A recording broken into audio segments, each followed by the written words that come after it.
Nick and Greg, we meet again. With not only me as your guide, but you as the guard. Anyway, thanks for taking up the assignment of signing up for the night guard position on the Baldi at the Seas, aka the ship we're all on right now.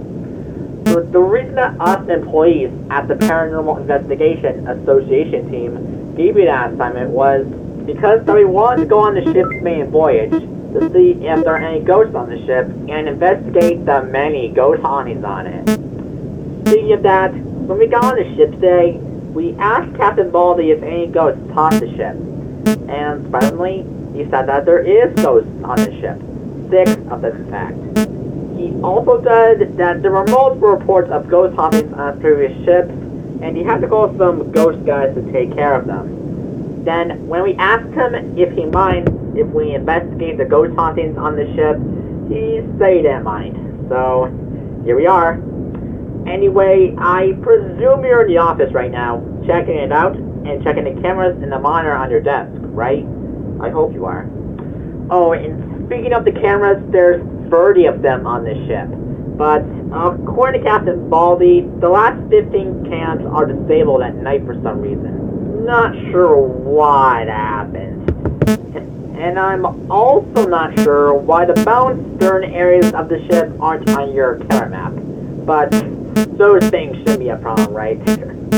Now, anyway, while on the topic of that, how your job as a night guard will work on the ship will be very different compared to your school, back when you worked there in 2002. Since you don't have a tape player, a faculty name tag, a spray soda bun, and a cut wires button at all to defend yourself. But luckily, we brought our equipment on the ship with us, one of which is a ghost detector that will detect any ghosts, what their names are, how their human selves died, who killed them, and how you should deal with them. Now, on to who is coming for you on this night. According to the ghost detector, it says that only one ghost will come for you on this night. And his name is the Test. No, really, that really is his name. He has empty eyes and a mouth that always stays open. How he dies unknown and who killed him is also unknown. And this is how to deal with him. Ready for this? He will only get you if he either sees you moving in the office or if you're looking at him or the window. When he does show up at your office, he will open the door and you will hear the door opening. If you do hear that noise, look at the office, stand still, and do not move until you hear him close the door. If you hear him close the door, that means he will leave you alone for now, and you can resume with your night as usual. But don't look at the camera displays at the door on your right, okay? He will see you do that. But on the cameras, there's also a maintenance tab. And from time to time, either the vents or your cams will break. So that means if the vents break and you hear them turning off, go into the cameras, click the word, which is in the maintenance tab, ventilation to reboot it, and the vents will be back on. And if you see the cameras blacked out and you only see the word camera error, click the word, which again is in the maintenance tab, cameras to reboot it, and the cams will be back on. Yeah, this is a lot of stuff to take in, but just remember, you signed up to take the night guard position after all. Anyway, that's about it for tonight, so be sure to check the cameras from time to time. Remember to look at the office, stand still, and to not move until the test goes to the door on your right if you hear it opening it, and reboot either the vents or cameras if they ever break down. And also, be sure to collect some data for us of what goes down during your shift, and you can share your data with us at breakfast, which according to the shift's schedule is at 8 a.m. every day. So, anyway, that's it for real this time. So, good luck on your first night, and I'll see you at 8. Good night!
Greg. So, I'm amazed that you made it for the first night, judging by the data you left for us. So, how was breakfast with us this morning? Did you enjoy the eggs, bacon, and coffee? Never mind. Now is not a good time to ask you all that. And by the way, you probably know that the dining area where breakfast was served is on level 5, which, along with level 6, isn't on the cameras at night. But, anyway, before I get into who you'll be doing with tonight, Captain Baldi told me to say 2 things to you that I forgot to tell you last night. First thing is, the reason why no one, besides the ghosts, are not in the camp is because the ship has a curfew that goes on from 10 p.m. to 8 a.m. for passengers only. And no passenger is allowed out of their rooms until then. And the second thing is that there's also a day shift guard hired to watch the building from 11 a.m. to 7 p.m. to make sure no one gets injured or something like that. It's kind of like the same thing you're doing right now, but during the day. Now, anyway, on to what you can expect tonight. We detected another ghost on the ghost detector, and it said that this ghost is named Caldemore. That's a weird name. Well, if you're wondering who he is, Captain Baldi, we asked him who he was, said that Caldemore was his cousin, thus the C in his name. And he is a he, by the way. And how he was murdered is a bit shocking. He was murdered at Shear School on the same day that Baldi, Principal of the Thing, Playtime, and It's a Bully were murdered. He was coming over to the Shear School for a visit, but when the murders went down, he was the last victim in school. When Eric Thing killed him, he was murdered by being stabbed in his right eye, which is so gross. Then, after that, Eric Thing fled Shear School. Then in 2002, he was murdered, which, of course, we were there to witness. He has stopped coming, and it came. Now, enough backstory. I will tell you what he looks like. He looks like Baldi, but he has a blue shirt on with black pants. That's about it, really. Anyway, on to how you can deal with him. I presume Captain Baldi left a flashlight in the office, right?